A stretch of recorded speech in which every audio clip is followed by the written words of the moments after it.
Hello, everyone. Welcome to another series of Enterprise Wednesday at Asia Pacific University. My name is Dash, and I'm the entrepreneur in residence at APU. Enterprise Wednesday is basically done every alternate Wednesdays, the second Wednesday and the fourth Wednesday of every month. It starts at 6 o'clock. We actually speak to entrepreneurs, experienced entrepreneurs, startups during this period. We want to do this because we want the students at Asia Pacific University and the viewers to understand what it takes to embark on the entrepreneurial journey. Our view is that if you attend all the Enterprise Wednesdays that we have done for the whole year, you would any student would be able to get an overview of what it takes to build a startup and build an enterprise. Of course, they also have their content and they also have their subjects, and we also have lots of programs for them to actually launch their own startups. Today will be very interesting because we have two very young entrepreneurs. One is Arif Imran, the group chief executive of Surf Technology. Arif is young, very accomplished. He's launched Surf, which is actually a super app. He will tell you all about it. He is basically won many awards and also raised a lot of money in his startup. And Arif and Muhammad Taquidin is another entrepreneur, who's a co-founder of iConstruct, a B2B platform for construction materials, bringing construction materials and people who supply together. Both of them have taken a very old industry and actually digitized them. One, Arif has brought bringing the car mechanics to customers, and Taquidin is bringing the construction industry, digitizing the construction industry. So let's have Arif, who's here at the moment. I think Taquidin is having a bit of technical problem. He should be joining us. Oh, he's here already. Hi, Taquidin. Can you hear us? Hey, nice. Hi. Fantastic. Great to have both of you on the show. Young, enterprising, good-looking, smart, hustlers. And both of you have really taken on the old industry. The one, Arif, has taken on the the car, servicing industry. I've just signed up, downloaded your app, and you have digitized it and making it into a super app. You have won many awards, as well as, raised money. And Taquidin, in yourself, you have basically taken the construction industry and connected. It's a B2B platform. And a lot of times, many young people who are coming into entrepreneurship. I was telling Arif, Taquidin, what happens is a lot of the students watch this, a lot of people watch this, and if they don't watch it online right now, it is all recorded, and students will be able to use this recording as their own, content for reflection and all that. So many young people believe that, when you want to launch a startup, the first thing they need to look at is raise money. If they don't raise money, they won't launch it. As well as a lot of them think that you've got to have a full-blown business plan and all that to go. But, looking at the real stories, there is actually a lot of evidence, a lot of research done that entrepreneurs start with who they are, what they know, who they know, and from there they go on. And both of you, being engineers, have started with the industries that you have known about, and then from there you have innovated. And both of you have had experience in startups before you launch your current ventures, and also have experienced failures before. Let's start with Arif. Arif, you want to tell us about your journey? You have started, Star Gym, Daga Group. You were also the Usahawan Pahang's, chief, and then came up with this idea, Surf. And Surf itself has gone through many different versions, and you really are the guy who talks about minimum viable product, meaning it actually has to be minimum. And let's hear from you. So the way it goes is I will talk to you, you give us your thing, and then Taquidin, then we bounce off some ideas, and then take the questions later at 7 o'clock. Yeah, go for it, Arif. Yeah, thank you for the awesome introduction, Dash. And Good to see you too, Taquidin. So Yeah. it's been a while, right? Last time was Yes. I think 2019. yeah, Yeah. 19. So basically, I'm actually not. I was actually not like a very new entrepreneur, right? So has been Yeah. more than years. It was around 14 years. I think I've been an entrepreneur since I was 18, around that. I 18. started Yeah. like multiple has been doing like multiple businesses, fail and success. So that Daga Group, I actually sold the company. Not sold the company. I sold all the projects before I actually exit from the company. So that was I think around 2014, 15, around that. I rest for a while from doing businesses after that exit. So I have some cash in the account, right, basically. So and then I joined into all these NGO kind of activities, like but NGO specifically in helping like new or small micro entrepreneurs in the east coast of Malaysia, in Pahang lah, specifically Pahang, East Coast region like Terengganu, Kelantan, and all that. But mostly are all micros, like selling all these F&B stuff lah, like curry puffs, restaurants, like starting a new venture into cafes and all that lah, basically.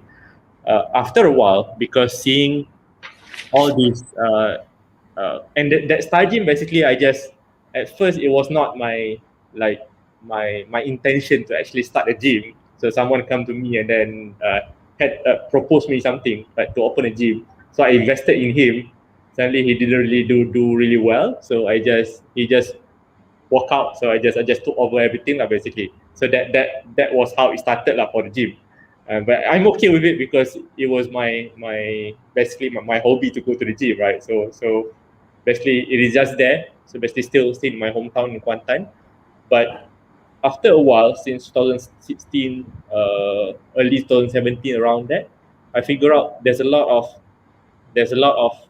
new way of doing business, like innovation driven, technology driven, and all that. Solving problems using technology. Then the thing about having using technology is the scalability of them. So at that time, because I was doing all this NGO chairing, like club, cooperation, and all that, so I feel that my my knowledge at that time was not really good enough, right? So I feel that okay, there's something that I don't know about doing a business, right? Before that, it was all conventional, right? But during that time, 2016, 17, there was Grab, there was My Taxi, there was Airbnb and all that, or the lorry and all that started to pop up and being known in the market. So I feel that, okay, how do I really get to know of all this scene, right? I don't know the word startups back then, right? So at first I was just wanted to bring magic, mindnet and all that to the East Coast of Malaysia, to bring the expertise to the East Coast, to Pahang, Kelantan, and Terengganu. But at that time, because of the ecosystem was very focused in Klang Valley, so I feel that okay, to know this thing, I have to be in the game, I have to be in the scene, right? That's how okay, let's start to innovate something. So it's all start before this, all my business, I never have this mindset about okay, start with a why, start with a problem and all that. Before this, it was all about okay, let's build a business and then we make money and then we scale from that, right? It was all about that. So to be to bring the to learn more, I have to be in the game. I have to be in the scene. I have to be in the ecosystem. So during that time, because of I had this business of supplying engine oil to the workshops. So basically, I know automotive industry quite well at that time.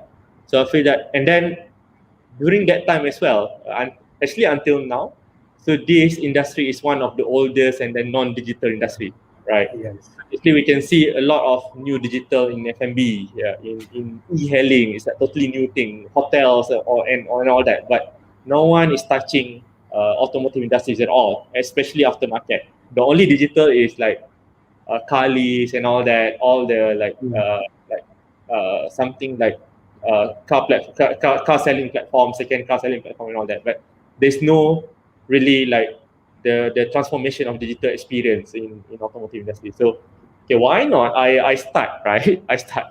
So that's how I started back then. So it was 2016, end of 2016, ideations, and then I started to build the MVP, like really MVP, right? Using WhatsApp to take orders, right? And then building landing page. It was so ugly. I still remember the big logo on top, right? It was so ugly. Then I released first, and then we started to build the app, but the first app was not really working, right? So we do a lot of innovation, improvement, and all that until it become the one that we can call like vehicle super app now, like basically. So this is the fourth version. So just imagine the one was not really working. The 2 was working, but I would say not scalable. The 3 is scalable, but we just improve the some sort of how can we go further about it. Then it becomes the version 4. So that's how we started, and then now we are more focused on, because before this we are focused on the consumer experience, consumer digital experience, but because of the businesses itself in this sector, right? They are not digital. They are too far from digitalization. So that's why this year we start to focus on get the businesses to be digital. Then it's going to be more scalable for us to expand to bring them to the customers. So that's what we're focusing now, basically. Right. Arif, I will come to Taquidin in a bit, but I just want to make sure that the audience understand a few things. So what does actually Surf do? What's the problem they're trying to solve? I know, but I want you to explain in your own words what it is so that everyone gets it, Yeah. So we have 2 sides of the coins, means 2 sides of consumers. One is the vehicle owner, the drivers, right? Another one any is vehicle owner. Like I can be a vehicle owner. Anyone can be a vehicle. Yes. Okay. So for the vehicle owner, we are basically solving the full experience of owning a vehicle ownership, right? Okay. Not just having services to be accessible using your digital platform, using your app, Right. but also we make the record keeping, whatever you do, whatever you did to and with your vehicle. Basically, you can always access the information back. So this is maintenance of the vehicle, you mean? Yes. All maintenance. Okay, so you don't have to. If I want to service my car, service my aircon, service my battery, all that records are kept there, and then what happens? So all the records kept there. So basically, before this, you have receipt that you can track warranty and all that. Now we make it trackable using the app. And then before this, you have all this inspection, right? Normally, the workshop or service center, they will do inspection, the job sheet. But you will never understand, or you will never like have access to that paper. So now we can actually view it. We even call it car health. So basically, your car health status means you can view the condition of your car, is it healthy or not. So we make it as the information to be understandable. We digest the information and then present it in a more understandable way to the vehicle. Okay. That's what we do. Okay. So, but do I choose? Who chooses the mechanic? Do I choose the mechanic, or you pair the mechanic for us? Last time we did the pairing, right? Okay. Then when we introduced drive-in, basically when we scale more, we scale to the workshops all around Malaysia. We have time to focus on. But starting, I think around September this year, we're going to let you choose the consumer. So last time it was about tool that redefine the experience, that design the experience.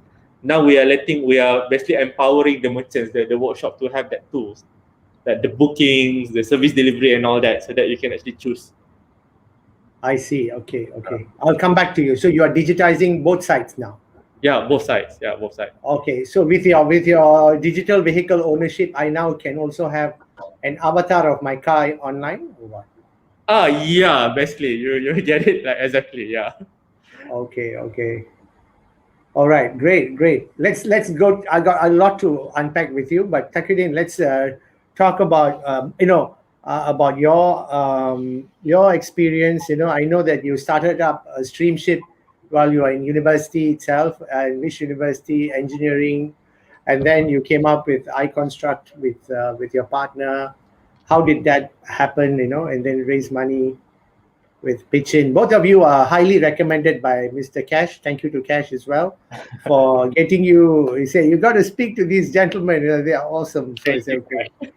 Yeah. So I think first of all, thank you, Dash, for the introduction and invitation. Thank you.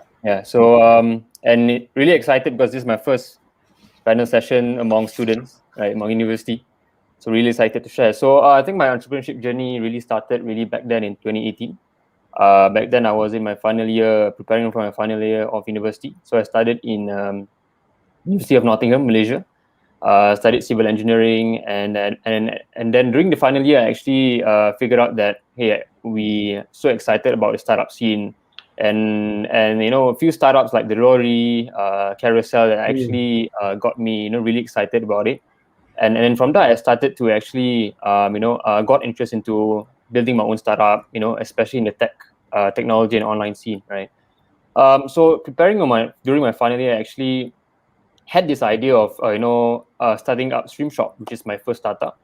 So the idea about Stream Shop is to basically connect merchants and consumers through live streaming, right? So it's like the typical Facebook Live or Instagram Live that we see, but everything is just through probably a new live streaming platform where people can buy and sell everything through there, right? So it started out back in October 2018, and then at that point of time, I got connected to a few entrepreneurs to help me linked up with probably accelerator program. So my first journey of starting my own startup actually started with an accelerator program, which is Watchtower and Friends, where they invested in idea, where a pre-seed funding of 50,000 ringgit, with exchange of equity to basically start up the idea, right? So back then, with barely nothing, right, I was also in my studying, finishing up my year. So I started validating this particular product, whether there's a market for this, and then along the way, doing it with my co-founder was actually my housemate back in university. So after 4 to 6 months into the business, and then we thought that there's not much market and traction that we managed to build after splashing money on marketing, after validating, because we thought that probably the market is a bit saturated, maybe the time is not there yet, right? So after 6 months, we have validated, test out the market. We didn't actually gain much traction, and then we thought that hey, I think this particular idea is not working. So eventually, the first startup, Stream Shop, eventually failed, which then we decided to basically close down that particular startup, right? So, and then after that, I still didn't want to give up. Being an entrepreneur, I didn't want to actually work right after I graduate. So I still decide on probably let's look in things that problems that we can solve, right? So prior to my background in university, I actually did an internship with a construction company as a site supervisor, site engineer. So I think that was one of the starting point that how I started this having a startup in the construction industry. So back then I was basically handling construction sites, and I saw there's a lot of pain points which have not been solved in this in particular industry. So to say that construction is basically the second least industry that is being digitized in the world. Yes. The first, if I'm not mistaken, is agriculture, right? So I think that and this industry there's so much potential for us to disrupt and digitize, and bring everything online. So but the toughest part is that this industry is very old, right? And most of the contractors and suppliers are all like old uncles, 40s. Yes, correct. Yeah. So for me to stumble upon being a young guy to actually start this business is very, very challenging, especially in the early days, in the early 6 to 12 months. It was really, really tough. And people don't even know about, going or selling things online, right? And most of our contractors who are our customers, they are 50s years old, and they have never even thought of, doing bank online transfer and stuff like that, because they were so used to paying cash, right? So basically, prior to my experience working at the construction site, which I thought that there's so much potential in terms of, and I was interested in basically solving the problem when it comes to procurement of trading building materials, construction materials. The way how people buy and sell construction materials is very traditional, where there's a lot of manual process and a lot of tedious traditional process that a contractor needs to go through before even buying one. So there's a lot of pain points when it comes to logistics, time management, pricing is an issue, and the whole process is very, very, very, very tedious and very, very slow. So I thought of the idea, let's start to digitize and bring this whole industry online. So basically, then I brought a new partner in, which has experience. He used to be a contractor, and he also owns a retail hardware shop back in Perak. right? So using, and it's also the same at the same age as me as well. Hasif, So is I, it? yeah, Hasif, right? Okay.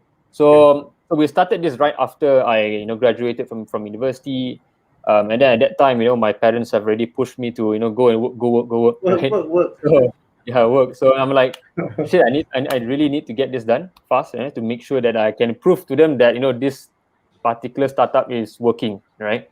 So I have that desire, because I wanted to build something at a very young age.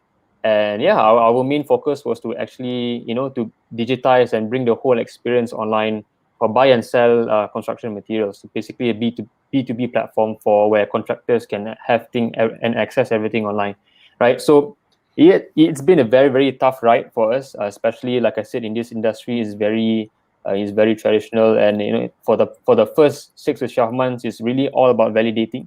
Right, we went down to the ground, talked to as much potential customers, talked to as much suppliers who want to partner up with us. Even then, when starting up the idea, a lot of suppliers did not really believe in selling things online because they were so used to having walking customers, and they don't understand the idea about why they need to sell things online, right? So it was a tough ride, but along the way, we have pivoted for quite a bit after since, and we really focusing on validating the market, understanding the customer's issue, solving customers' problem, and yeah, so it's been a really tough ride, but never looked back since. So after 2 years, we've been grown for quite a bit. We've grown in terms of our size of our team, in terms of revenue. We have grown up in Yeah. terms of about 35 times in terms of revenue since we start. And Yeah. after since that, starting iConstruct, we basically used the money that I have from StreamShop, right? So the money that I managed to receive from Oh, the program was 50,000, right? Back then, 50,000. after we closed down, there was about 23,000 left in the bank, right? So I used that particular money to basically start iConstruct, and we have grown multiple times since then, and we've been reinvesting our profits for growth, and we only focus on raising money after 1.5 years running the business, right? So previously we just raised from pitching. We raised about 450,000 of angel round. Yeah, so I think that's how our journey for iConstruct has been. Yeah.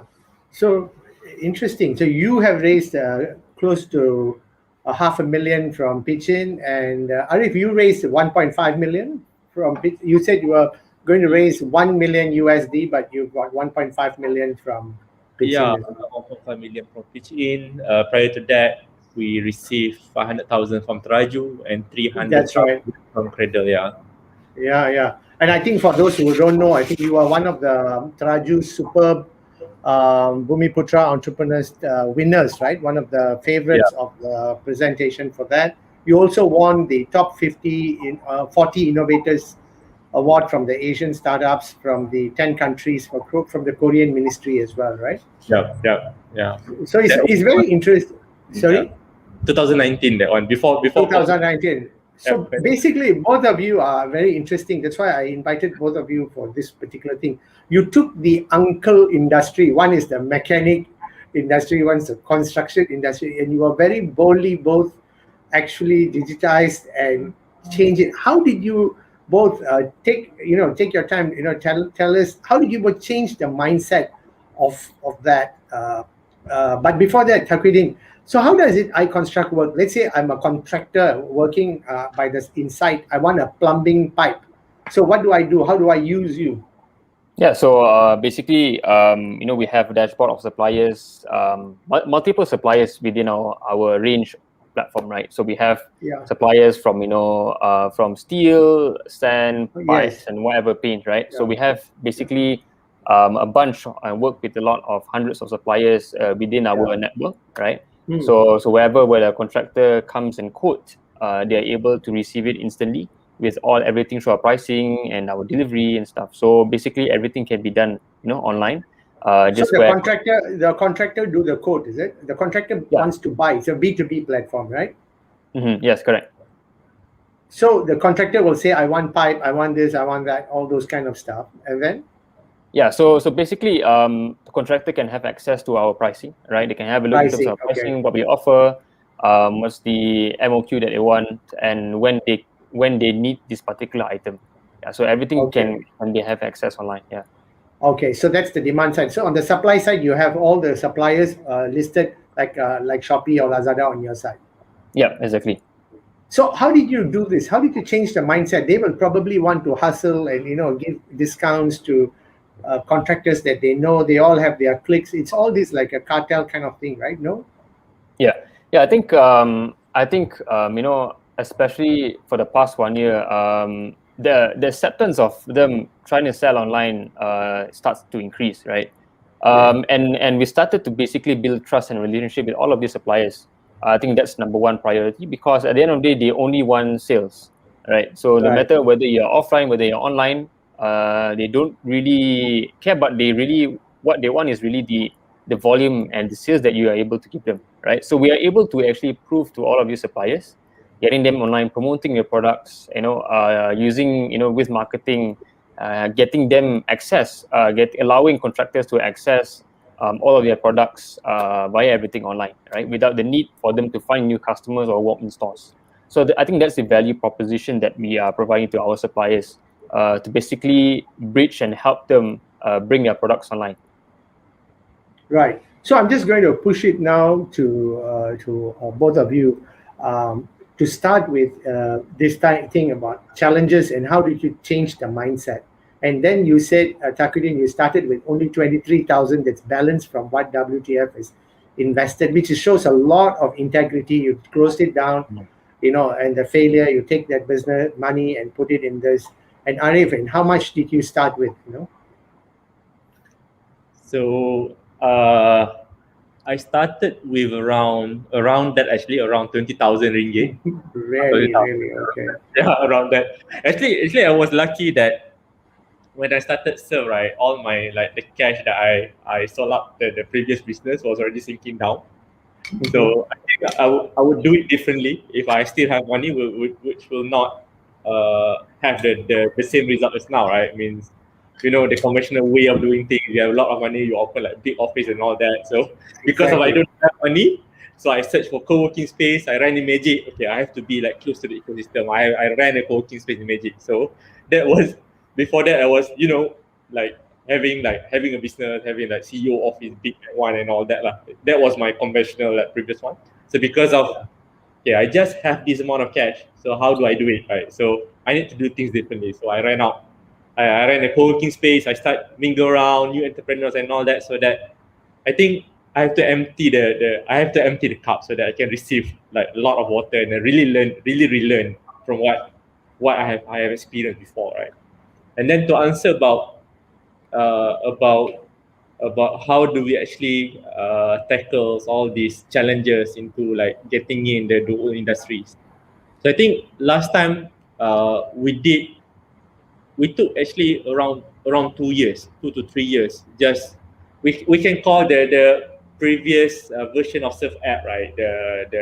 Yeah. The service on the go, right, and all that. We can call that as a trial run because we still manage the operations, right? We have service operation. We have a call center that arrange. Okay, you which mechanics take the job, which merchant takes the job, and all that until we really get okay. This is how the operation process is supposed to be, right? And then during that time, because previous year, there was always two sides of the coin, right? The users want something different, but the businesses want something different. So how do we really like become an intermediary and a platform that can Mm. cater these both sides, right? So that's why okay. Last time we just focused on the So, users. so what? Sorry, what did the users want at that time, and what did the suppliers want at that time? Okay, the users always want something about convenient and Is more. it is it true that you had more women coming onto your site at the beginning? Yeah, actually yes. Majority is women, and actually the first year, around 57%, right? 57%, Because they not didn't just want to go to the mechanic, right? 57% women using MyV, Oh 57%. God. So this was Wow. the early days, right? So so that but using MyV. So because I think because the understanding and also the language that they speak is totally in different world than the workshop, right?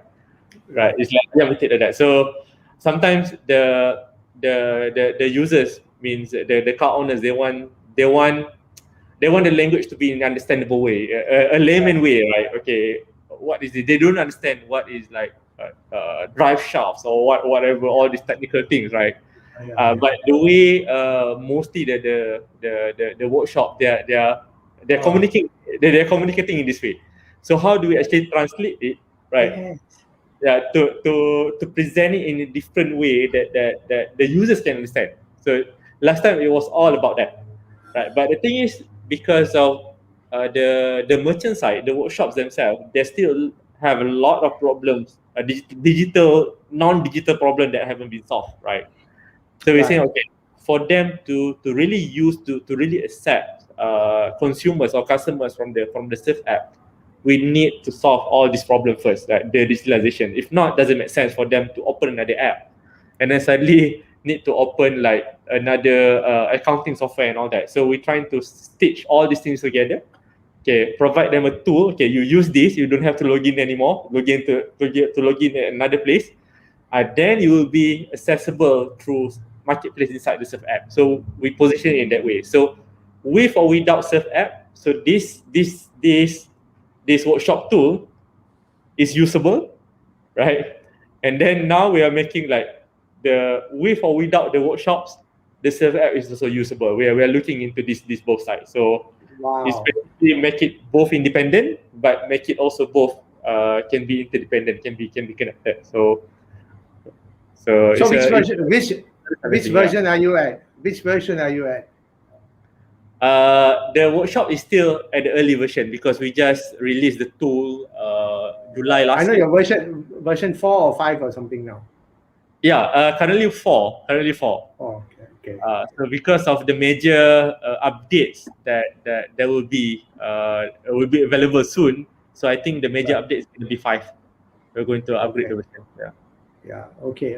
And how about you, Taquidin? How do you change the mindset of all these construction uncles, like you said, very brave, young, and going there? I think especially in our business is like especially when we start, it's like a chicken and egg thing. So the supply side want to make sure that we are able to give them sales and customers, whereas when we want to onboard the customer side point of view, they're asking whether there's enough supply or not, right? What items do we have? So it's always that challenge of like balancing out, right? So it needs to be balanced, because if we have, for example, too many suppliers but less customers, that's also an issue.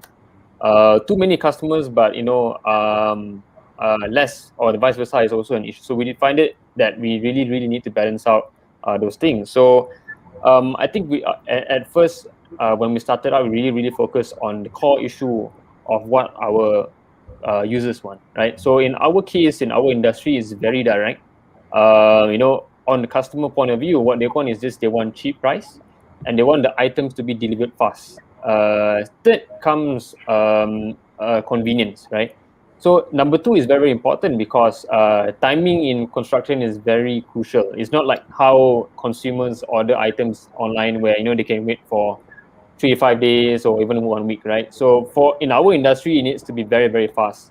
So timing in logistics and delivery is also very important, right? Because if for us in our industry, if we deliver the particular item like 1 day late, our customer will be very mad at us, because it covers a lot of costs for their daily operations, because they have their daily workers at the construction site, and if the items don't arrive, their workers cannot do anything, and then they still need to pay daily salary to all of these workers. So one day of delay can cost up to 1,000 to 2,000 ringgit for these contractors, right? So timing was really a core issue that we wanted to basically solve, right? So we started to understand, what sort of price that we need to offer to our customers, whether we have the right pricing in the market, right? So when we started, it was really about understanding whether we have a right price point. At the start, there was a lot of challenge where our pricing was still not as competitive as how they get. So we had a lot of rejections at the first time getting customers, and we actually focused on really understanding what they want, right? What product they want, what kind of price point they want, and how do they want to order, and when do they really need this particular item, right? then we bring it to then we bring this to our supply side point of view, right? On the supply side, they actually wanted numbers, right? We just need to show numbers to them, right? That we need to show that how many customer database that we have, that they can actually increase their sales, right? So I think it's really about balancing out both parties, right? And most importantly is that we just need to believe that this is something that will be really, really impactful in the industry. At the early stage is really, really, really tough. It might take about, like Arif said, might be even 2 years to really, really identify the exact model, right? Or even 6 months or even 12 months to actually really, really understand which supplies can you work with, what kind of customers do you need to actually get on board, right? So and along the way we'll face a lot of challenges, especially approaching suppliers. These suppliers are like old uncles who are very, very rough, very, very rude as well, right? So we get for example, every 50 suppliers that we approach, we will probably get maybe 3, so the other 47 will reject us. So this is quite normal. Maybe Arif has the same experience as well. So it is that tough, especially in this very old industry. But along the way, I think the most important is that we need to persevere, believe in the idea, and believe that our product can be very, very, we can build this very, very impactful business in this industry. Yeah. Yeah, you've built what, 7-figure now revenues already, 2 million over. Yeah. So how has the COVID pandemic impacted both of you? Either of you can take turns to answer whichever way you want. Go for it. Be casual and sure. I think I'll go first. Yeah. So I think during last year, COVID, 2 months of lockdown, basically we cannot basically run everything. So our sales were basically zero. We didn't have any income, right? But what we see, the acceptance and the perception of people, because of COVID, people are afraid to go out, and they need to minimize their movements, and because there's a lot of restrictions. So we actually took this opportunity to turn around, right? Because previously people might be so agile to go out, buy stuff, and walk in stores and stuff. But things have changed, and how people have purchased have changed as well. So we took this COVID opportunity to basically leverage everything online, right? So after the MCO has lifted, after the lockdown has lifted, we saw numbers have been growing, customer database have been growing. And it's much easier to basically onboard a customer. It's much easier to convince an old contractor to basically start transacting online, right? Because they are so used to it now, right? So I think COVID has really, really changed the consumer behavior, how people behave, how people think, right? So I think this is such a good advantage, especially for tech, online people like us, leveraging in this digitalization and really, really push our boundaries. That I think it's time for the industry to be disrupted, and it's time, and this is the right time to basically bring everything online.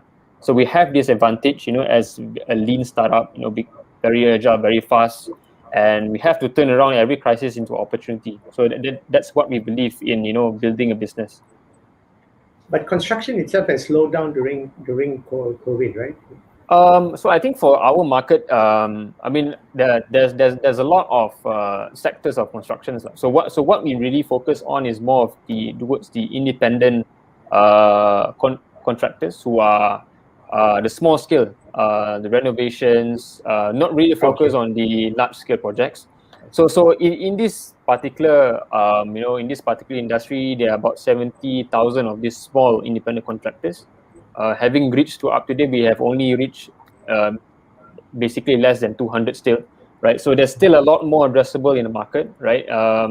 There are still construction projects still going on. So I believe that the whole market, the whole industry is really, really big, and there's still so much opportunity for us to tap and acquire this market. Beautiful. I have so many things to ask you. Maybe we should have you back again and have Arif back again individually to talk. So Arif, what about you? How did the COVID affect your venture? I see now you're going to another market. You are building. You're a super app and going into a different market as well. Yeah, I think for the COVID case, right? So for us, it is challenging during COVID because of the uncertainty, not because of the industry going down and all that, but because of the uncertainty of sometimes down, sometimes open and all that, right? So we need to really be fast in adapting, like how do we onboard the workshops, how do we do all these sharing session and all that.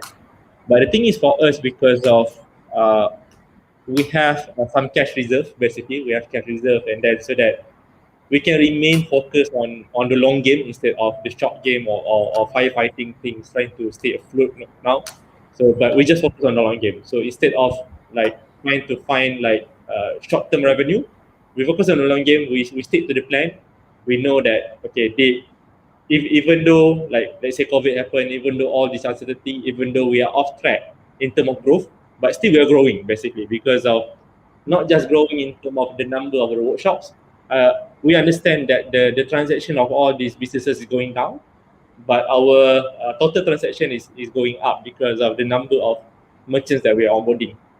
But the thing is, Right. now we just focus on building the community of these businesses, these auto businesses, so that when the economy is being opened back, so that we can get the real transactions really to come on the platform. So we just focus on doing that actually.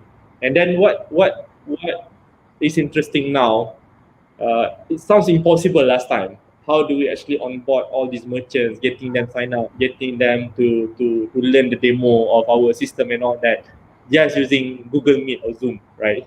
So and then it's happening now. It's happening. So every Wednesday, last time we started with 0 participants, and then it become 10. Now every week we have 30 new participants, 30, 20 new participants listening to the demo and then sign up to our digital group. And even once a month, we are doing this webinar so that one experience something like this, and experience a more experienced or more established entrepreneurs in the scene. So basically, they're doing the sharing to all the workshop, how to stay afloat, how to manage the staff and all that. So we are building the community instead of we just selling them the tools, right? So the tools, you can get the tools everywhere. You can subscribe the tools from any provider, any tech providers and all that. Anyone can come in. But I think what is more meaningful and valuable for us is the community that we are trying to build. So we remain focused on that basically. Right. So it's interesting that, yeah, sorry, Taquidin, go for it. Yeah, I think I would like to basically support Arif's statement regarding building community, right? Especially at this stage right now, we have been like in countless of lockdowns, especially now we are still stuck again at home. Income is, impacting us, and even now we don't know whether the government will be extending or even lifting up SOPs and stuff. So, and times like this is very unprecedented. We can't predict as well, right? So I think it's very important, building communities around, our base of whether suppliers or customers, right? Because and it was also good to have, some cash reserve as well in the company, and make sure that using this time to build communities around, and hopefully that once things get better, maybe in the next 2-3 months, using this community, we're able to grow our database and turning it around for future and much better growth, right? So using this time, we have lots of time. And then what's our team doing right now is also building relationships, building that community around us to make sure that once things have open up, we are able to grab as much opportunity and reach to much potential clients as much as possible. Yeah. So another one, I actually. Sure, go for it. So our team is actually, we are pushing our product to be available, to can be available overseas, outside of just Malaysia market. So I don't think we can rely on one market, like specifically in local market anymore, with this current up and down situation. So we just, okay, let's go global. It has to be global from day one. We have to go global now, basically, instead of waiting for next year and all that. Right.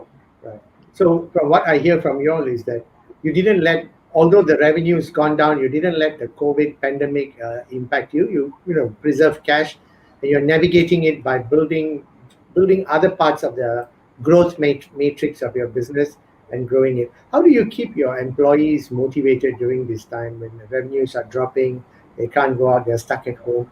How do you both keep, and you both are young executives, young CEOs, young co-founders, doing this. how do you keep them motivated? How many employees do you each have? Yeah, maybe Taquidin want to go? Oh, sure. So I think what really how do we basically keep everyone afloat? Really about sharing the mission and the vision of the company. So I do believe that especially when we're in a startup, probably a team size.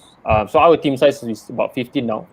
So just not as big. So it's very important that each and everyone in the company, whether they're interns or whether they're new employees, really understand the vision of the company and where do we want to bring our company moving forward. So that's really, really important, and I think that drives our employees and our team to basically stay motivated and make sure that once things have get better, right, there are better times ahead for us, right? Okay.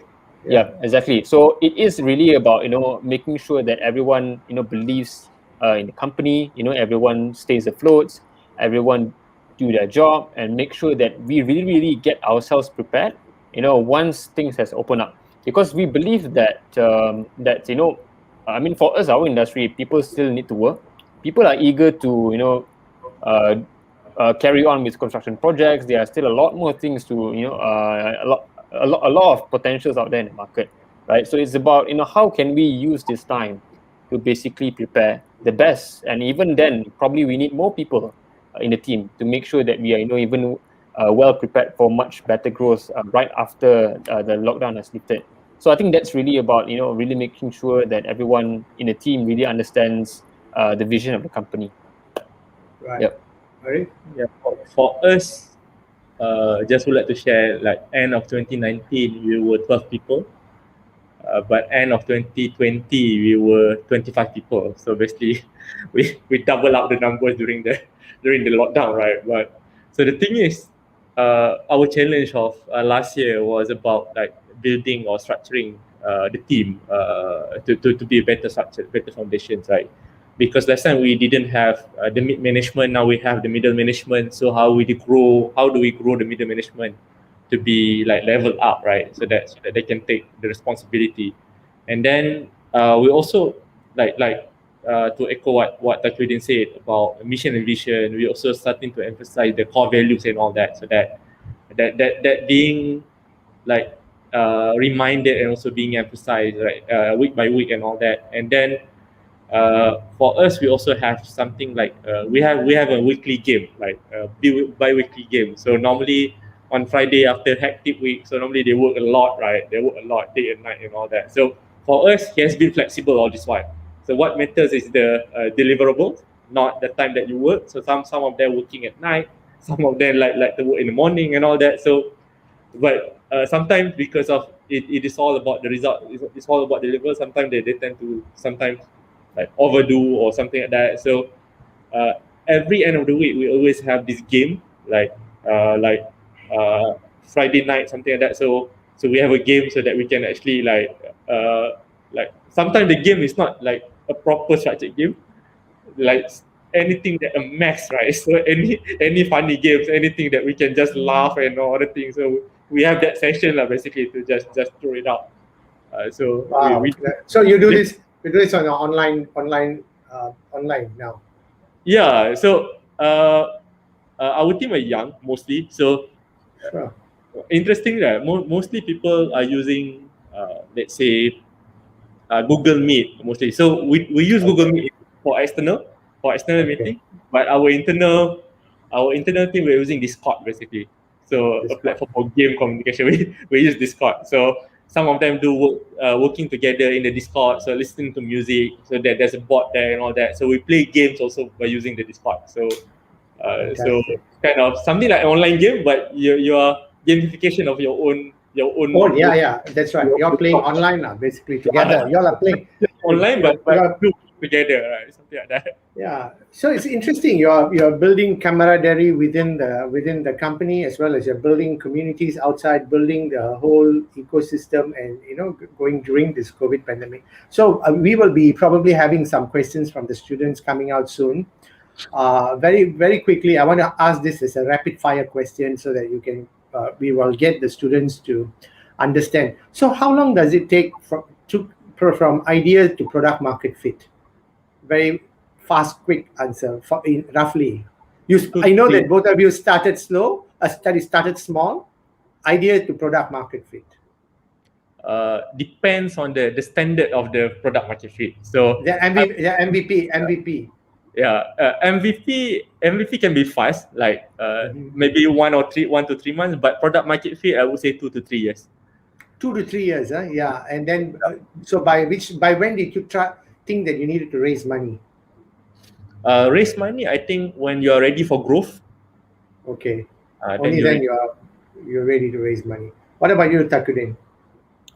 I think it's subjective depending on each business models, right? Sure.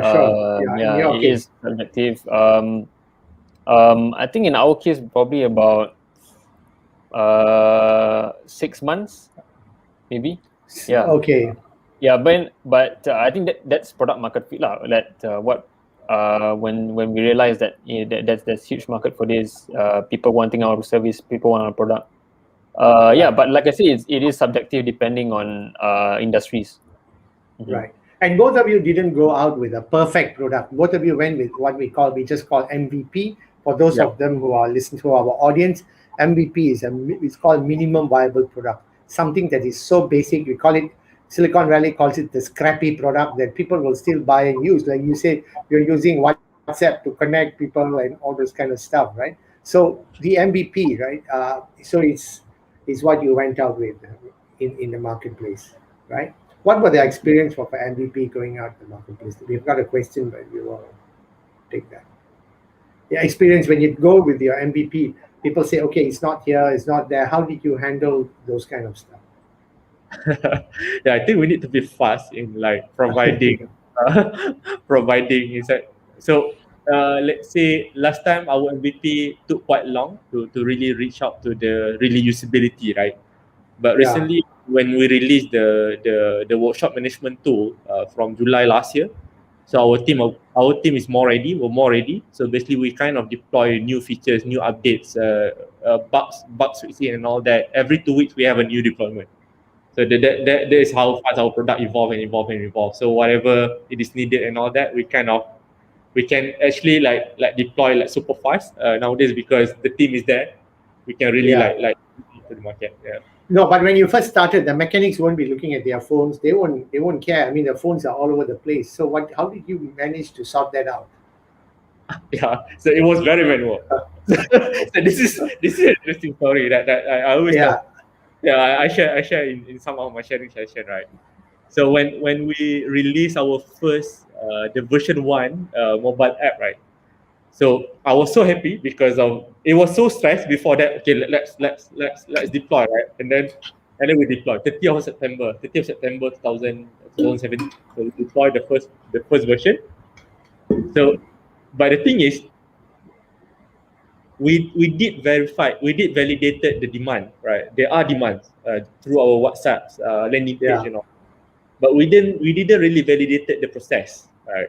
Like you said, the workshops, the mechanics, they don't really like look at the phone every time, like how Uber or Grab works, right? So basically, they will click available and then they just put on in front of the face, like at the phone holder inside the car, then just wait for the ping. So at first we thought that we want to build something like that, but the thing is, it doesn't happen that way. So how do we manage at first? Is that we did a lot of rearrangements. Let's say, oh, there's no orders and all that, so we rearrange, we call and then WhatsApp the mechanic, hey, please take the job and all that. But the first match, as I remember, right?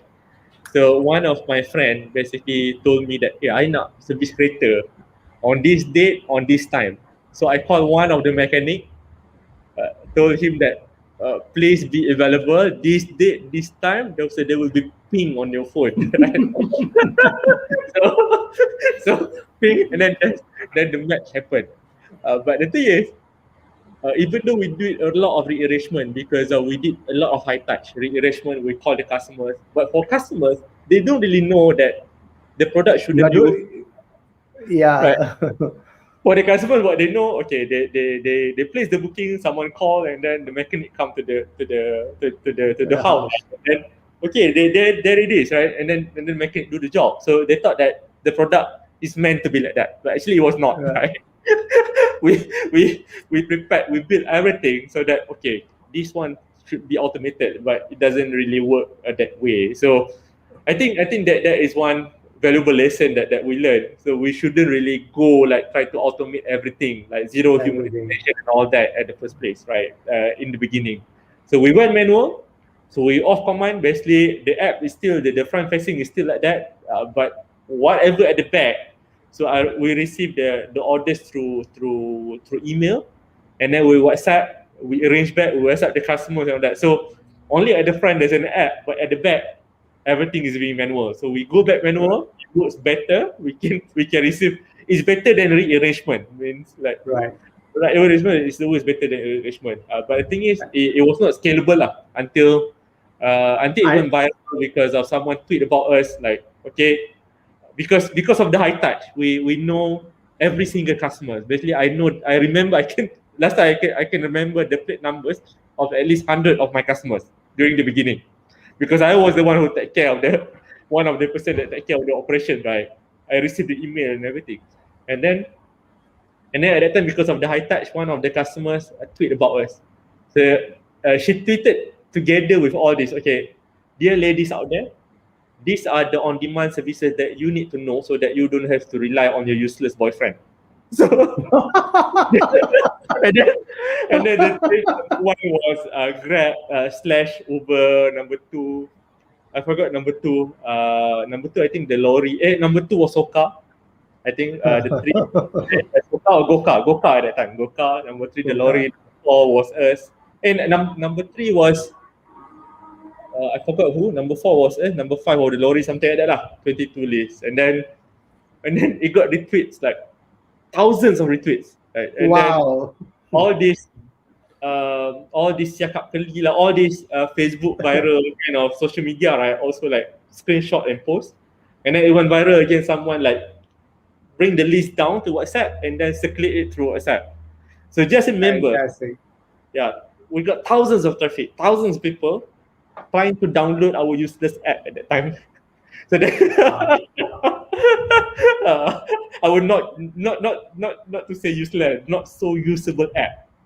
It's a scrappy app, as they say. A scrappy app. So that was what happened last time. So we did a lot. We faced a lot of things. And then during the version 2, after we went manual, and then suddenly another time Malaysia Kini like took Malaysia Kini repost a news from bernama, right? Aplikasi self kini sudah mulai diterima because of some hundreds of customers and all that. And then another time, 1 minute, I still remember at that time, just right after Raya. So we were 3 people back then, but at that time because I was just alone, and then because my team was already exhausted during the Raya demand, and then only 2 of us were back. Suddenly, the news come out, right? At 11 something, 11:01 or something, 11:02 already one order comes in, 11:03 another one comes in. So 1 minute, one order for 1 hour at least, lasted for 1 hour. So just imagine all the manual. We need to call one by one. We need to get prices from the spare parts and all that, and then to give the price to the customers to arrange the booking. Just imagine how MVP was that lah, basically. That's right. Real great story, Arif. Thanks for sharing that. I hope the listeners, if they are students, they know that it's not easy. You started with very little and carrying on. Let's take this question from Poon Kao Shen. He said, I just joined the live stream for the first time and may have missed the previous series of streams. Kao Shen, you can go and see it. It's all recorded at the APU website. It's all there. Or Facebook. May I know, as an entrepreneur, how do you decide which career to be involved in and how to allocate resources to start up business? Either of you, which career to be in, and I don't know how you want to say this. Yeah, so I think I'll take this question. Sure.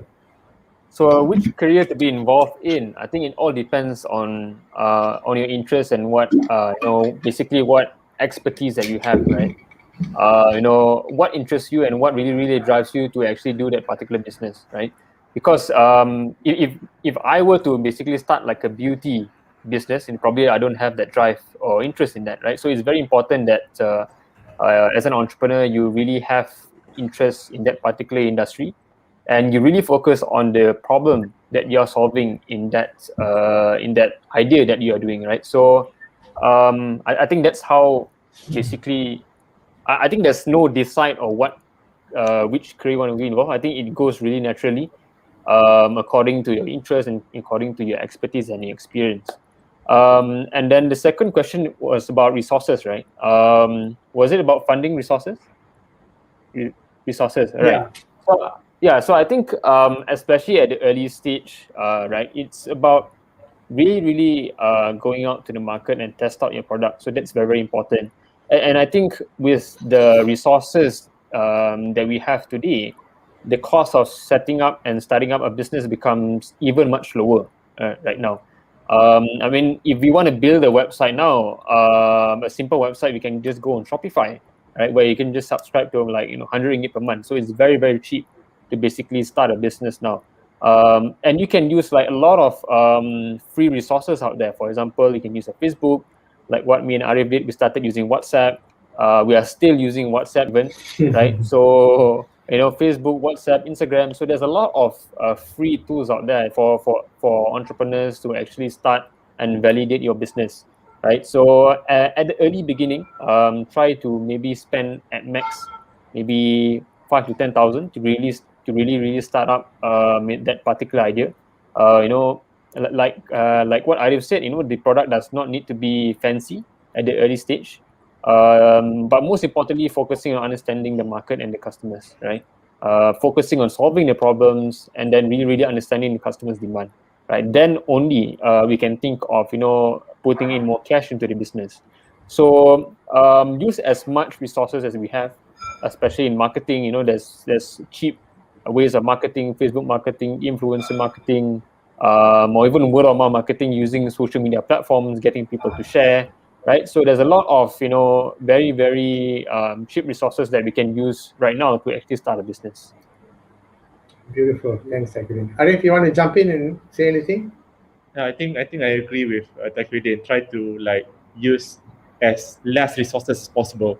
So I think nowadays is like I think it's way better like than previously. So you can even have a drag and drop to build an app now, right? So you can actually roll out your MVP. So we don't have that like 3 or 4 years back, right? But we have it now. So I think it is always great to try to build first, roll it out. Once scalability is really an issue for you, then you can start to like find more resources to actually build your things. Great. There was other questions just now. There was a question for Taquidin just now. Do you encourage students to be entrepreneur when they are still studying, or should they start after they graduate? This both of you can answer. Both of you were in their teens when you were starting ventures. Tan Chai Chia. Yeah, I think there's no right or wrong, right? It all depends on the courage and the desire on yourself, right? For me, I had that desire that I wanted to start something during university, because I was hoping that if I were to start during my third year or fourth year, at least once I graduated, I can tell my parents that hey, I'm doing something something workable, right? So I'm not going to work, I'm going to run my own business, right? So that was my desire, because I actually really wanted to start something during my university days. So I think there's no right or wrong, but at the end of the day, it's it's the courage and the mindset. That mindset is very important, being an entrepreneur, because especially at the early stage of starting up the business, every entrepreneur goes through a lot of challenges, and it is such a roller coaster ride. For us, even this in the span of 2-3 years running this business, entrepreneurs especially go through a lot of hiccups, a lot of challenges. But I would recommend budding entrepreneurs out there to actually start young. So it is very important for me to start the entrepreneurship journey at a very young age, because truly it's very tough and it's very challenging. And if I were to go through this at my 50s, I don't think I'm capable to do that. So, it's, and I would say starting an entrepreneur is also, you're taking risks, right? So it's good to basically take risks at a very young age. And I believe at the age of, after graduate, 20s to 30s is really about exploring and trying as much things as you want, before even deciding on what you want to do, right? So I would encourage, students who, probably think of starting a business, whether you're studying or maybe after graduate. Yeah. So most importantly, everyone out there needs to have the right mindset to become an entrepreneur. Great. Arif, you want to jump in? I think it's the same. It's the same answer for me. Like there's no right and wrong. You can do both, right? Both has its pro and con lah, basically. If you, let's say, just focus on study, you get a great result and all that. You go into your job, your career, early career and all that, and then you got some money, and then while working, then suddenly you think that okay, you want to venture into entrepreneurship, so you just do it part time, and then after a certain time you feel okay, this is it. I want to build this. I want to really go full time on it. That is also right. There's nothing wrong with that. But let's say if you want to go early, even during while you are students, you can also do that actually, so that at least you may not be like successful in one go, right? In the first time, right? It is still learning, but it is also good because of when you're young, basically you don't have this insecurity feeling, right? You don't have to feed, you don't have families, you don't have really like whatever cars, and then whatever happened to you, right? You can still like go. You still have your parents, right? Basically, when you're young. Right? When you're older, when you're already working, how can you go back to your parents, right? Let's say if you are already 30 or late 20s, right? But if you're just a student, you can always you still have the roof and then you still have food that is available when you fail. So I think when you're younger, you're braver, you're more daring to fail. So I think that is a pro and con. If you have all these bank loans, if you have all these security Commitments. Commitments, yeah. like let's say you are used to 5,000 or 10,000 a month.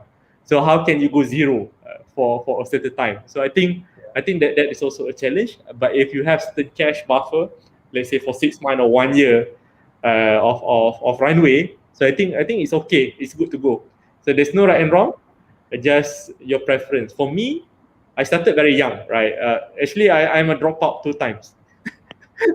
So just to share. So I was studying in APU, drop out one time to venture into this entrepreneurship journey, and then but I still got my certificates in professional cert lah, in the UK.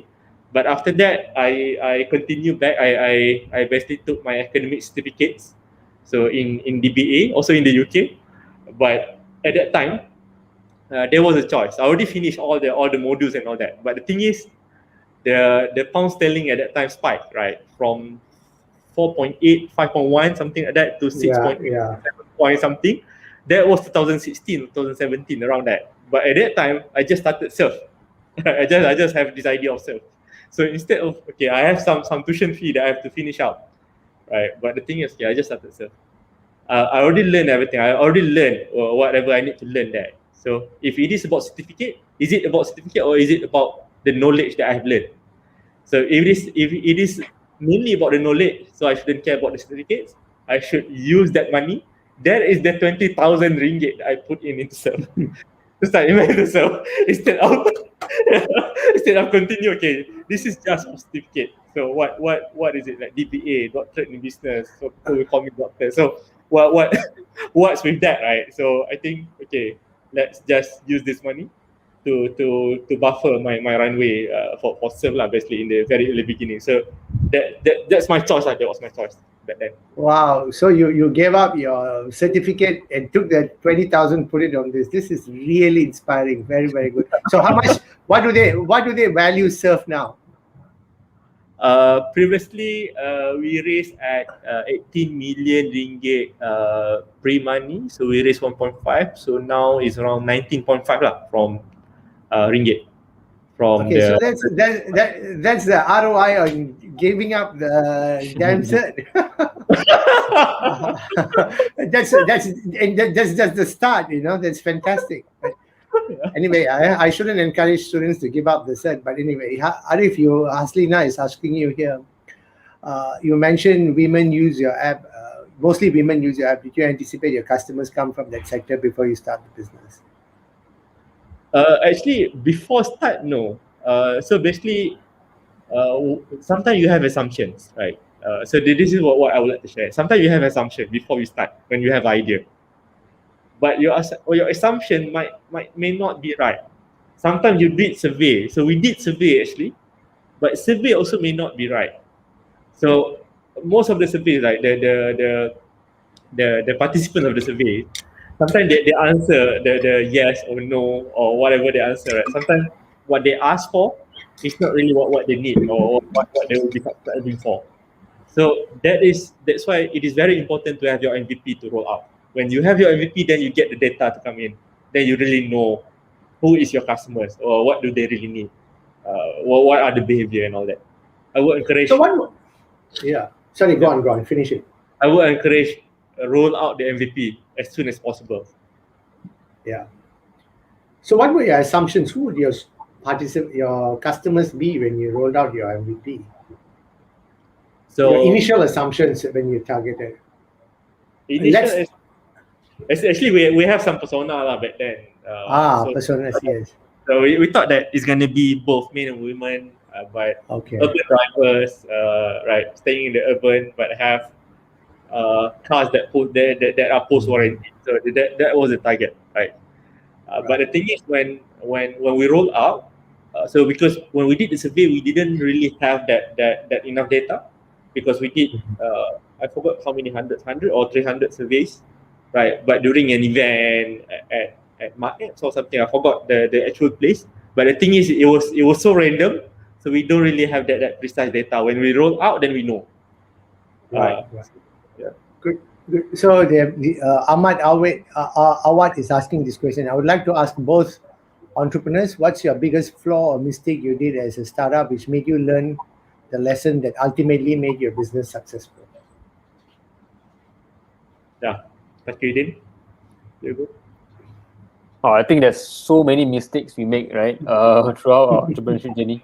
Every month we make mistakes, but I think for me, the biggest mistake that we've made is in terms of managing cash, right? I think at one point we stumbled upon to that one point of time where we couldn't pay salaries at one point, right? So it was like 3 to 4 months in business, right? And we didn't really focus on really documentation, managing cash, looking at our what's money coming in, coming out, right? And we couldn't collect payments at one point, right?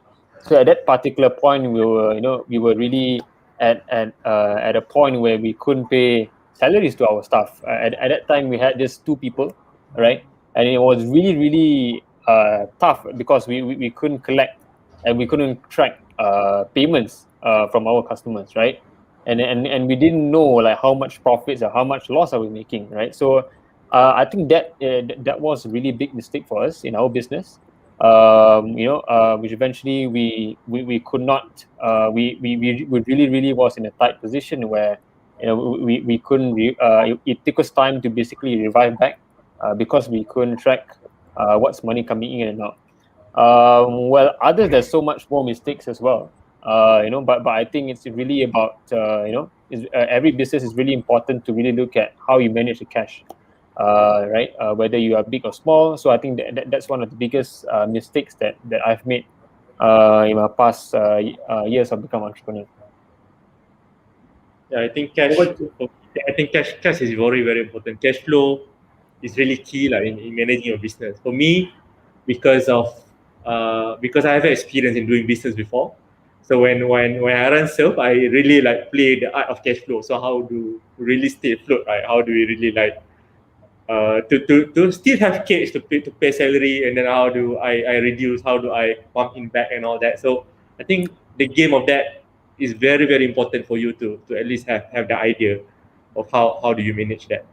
And then in terms of mistakes, it's not just every month or every year. We I think normally we do mistakes. It's kind of everyday kind of things, right? So we are doing mistakes every day. We are doing like right every day too, right? But the thing is, there are a lot of wrong choices that we did as well last time. But just we just have to know that the wrong choices also like what bring us here to this point, right? And then what we have learned from that is also what will bring us for the next, right? So let's say for us, how do we position our product, how we build even architecturally of the product and all that. There was always a lot of mistakes. So that's why we did a lot of upgrade of versions and all that. Even now, it is manageable, and also it is working locally, but it is challenging to go global for now. So that's why okay, it would we may say it was a mistake, right? But the thing is, if we don't build that quickly at that time, we don't roll out quickly at that time, it will not, we will never be here, right? We will never reach to this stage now. So I think it's okay to make mistake. Don't be afraid of it. What most important is like what have you learned from it, and then how do you grow further, lah. Right. Thank you for that, gentlemen. Amir Riyad is asking, thank you for offering and sharing your experiences on entrepreneurship. I would like to ask what primarily to avoid when making a startup business in general. I think it's what to avoid. I think it's very important to when starting up is to validate and test out your product. And to not spend a lot of money when starting up your own on building your own startup. I think a lot of people think that they have a great idea and they think that the idea will work, and eventually they raise cash, they raise loans or cash to basically run that particular idea. But at the end of the day, it's about testing and validating that market and validating your product. So I would say avoid splashing cash, especially at the early stage, because like I said, it's very important to understand the customer's behavior. Really, really important to understand the industry that you're in. So it does takes time to actually reach that product market fit, right? So yeah, so once you understand the product market fit, then only you can start on thinking of splashing cash into it. So other than that, it's very important to not really be too excited about your idea, right? Most of the times ideas will change along the way. Beautiful answer. Thanks, Taquidin. You want to chime in anything, Arif? Any of your wisdom on Yeah. this? I think I agree with what Taquidin said. Just to add some more, I mean, in addition to other than just having the right product or the right idea, but also we need a right structure, right foundation to start that business. So always have, let's say, you have a partner, co-founders, always have that foundation ready. Means, let's say, co-founders agreement. How do you start your business? Is it in the proper incorporations and all that? The share foundation, all that. I think try to reach out to like as not just as many quality people as possible, right? So we have these agencies. We have like a more experienced entrepreneur. Try to reach out to them first, so that so they know sometimes they did the mistake too, so that you don't do the same mistakes again. So I think that one is also like a thing to consider, to look at. Yeah. So, Yeah, I think I would so like to gen- reckon Yeah. Arif. Yeah, I think it's important to have like someone guiding you, or what we call a mentor, right? Because especially starting up young, we will tend to make a lot of mistakes, and it's good when we have a community or group of entrepreneurs, or maybe experienced guys who have run startups successfully. Get the advices and really about because they can tell you what to avoid before even getting into that particular problem, right? So having a mentor and having guidance is also very important when starting up your own startup. So because it does help you not to run away from mistakes, but to reduce mistakes, that would eventually help to grow your business faster and would minimize costs, for your business. Yeah, really good. I mean, because we've got another 9 minutes more, gentlemen, before we wrap up the show. I'm, thankful that you told the students and the audience generally about not starting with a lot of cash, not starting with a huge business plan, going up and testing the market, taking the ideas. The ideas may change, testing the ideas, not to be too excited about the ideas, focusing on a certain market segment, and then testing and going out. It's really interesting. So before we close off in the next few minutes, I want to ask both of you, when everything seems bleak and you are uncertain, when I don't know now what to do, because even as co-founders and CEOs, you do come across period where you have self-doubt. Oh my god, is this going to work or not? What the hell am I doing here? How do you handle that part? We are can go first. I think so. That's why, yeah, entrepreneurship is a lonely journey, right? Normally people say, Yeah. right?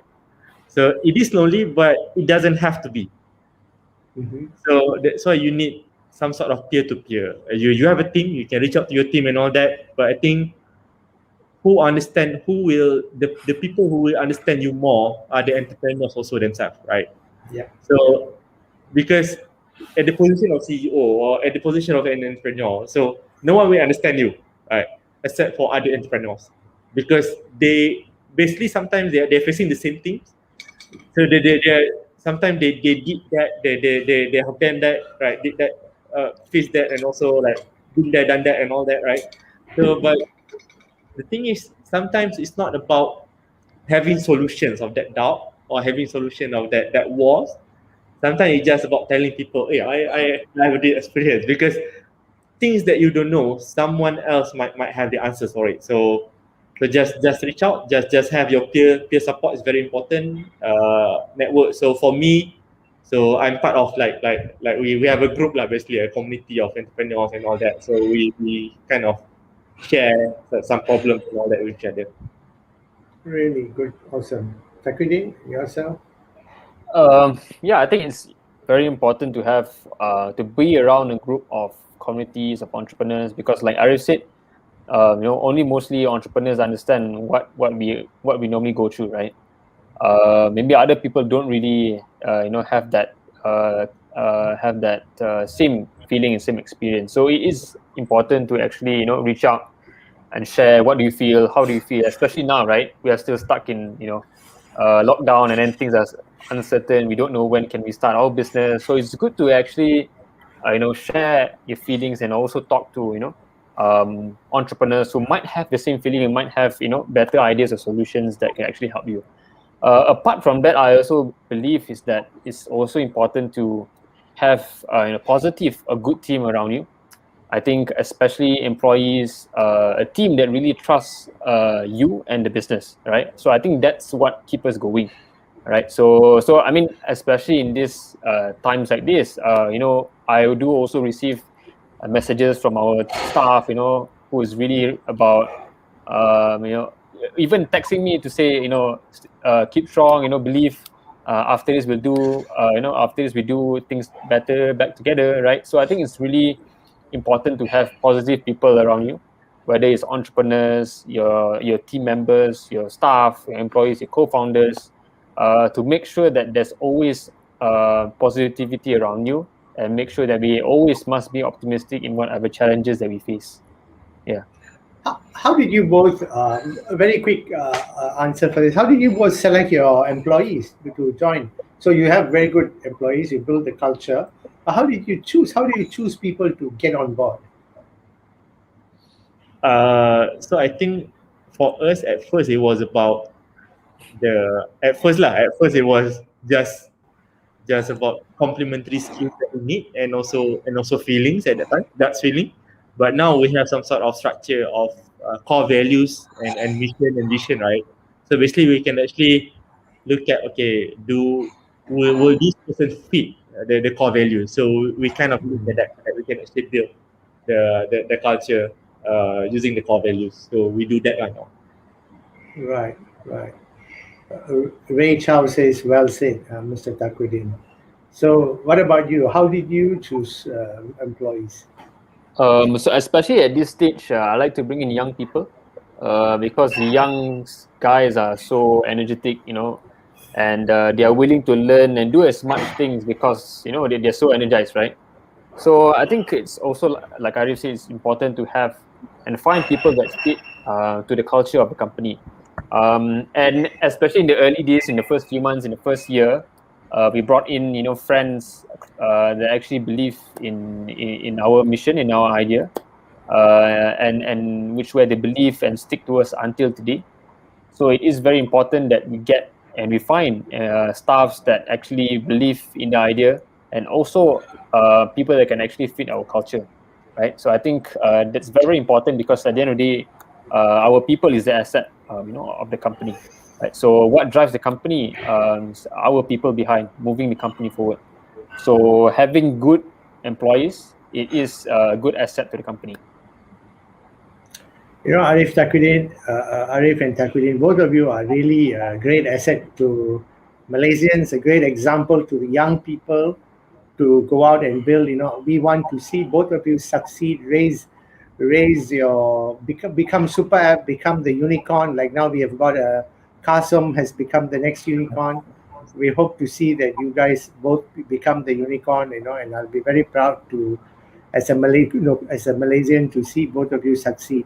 As a parting shot, if there is one thing that you would write on a billboard for everyone to see, your advice to the world, what would it be? Yeah, I want to hear Taquidin first. So I think since the audience here are all students, Not necessarily all students, but it could be the wider audience as well. The lecturers are listening to you. okay. The lecturers, there may be wider audience, Yeah, but mostly students. Yeah. Yeah, I think most importantly is to as an entrepreneur is to be brave and persevere in whatever challenges that we face. Like what Arif said, especially in any situation, as being an entrepreneur, we need to be brave. We need to take challenges. We need to be tough in going through challenges in every in every issues we face. So I think and most importantly, becoming an entrepreneur, you need to have a good mindset. And I think perseverance is such an important thing, of being an entrepreneur. So I think a lot where how we manage to sustain until today is because we persevere as an entrepreneur. We believe in our idea. We believe that this idea will be big, and we believe in solving real world problems that will impact the industry. Good. Thanks, Taquidin. So be crazy enough to believe in your idea. Good. Arif? On the billboard, right? Not the billboard. No, Taquidin's billboard, there will be a traffic jam because people have to stand and read. But, On the billboard. it's okay. It's okay. Serve It's is good ready advice. on the billboard. Serve is ready on the billboard along the street. Service on the billboard. Awesome. On the billboard, it's like never give up. Just 3 words. Awesome. Fantastic. Thank you so much to both of you on behalf of Asia Pacific University and the students. Firstly, for giving me the opportunity to host both of you, and also for both of you to come on board on the evening. I'm sure it's cutting into your dinner time. Thank you all on behalf of all the lecturers. A big group of people like Jerry, Mira, Dr. Tan, Haslina. A lot of people are involved in helping me do this. Thank you to the whole enterprise team. And to all the students, if you want your certificates, there's going to be a QR code that's going to be shown. Please scan the QR code, and then you'll get your certificates. Once again, Arif and Taquidin, these will be preserved in Asia Pacific University. The student needs to listen to what you have said, write a reflection paper on it, and so once again, I hope we can invite you to physically to the university to come. Thanks again, and good night, gentlemen. All right. Good night, everyone. Bye. Bye. Thank you. Bye-bye. Cheers.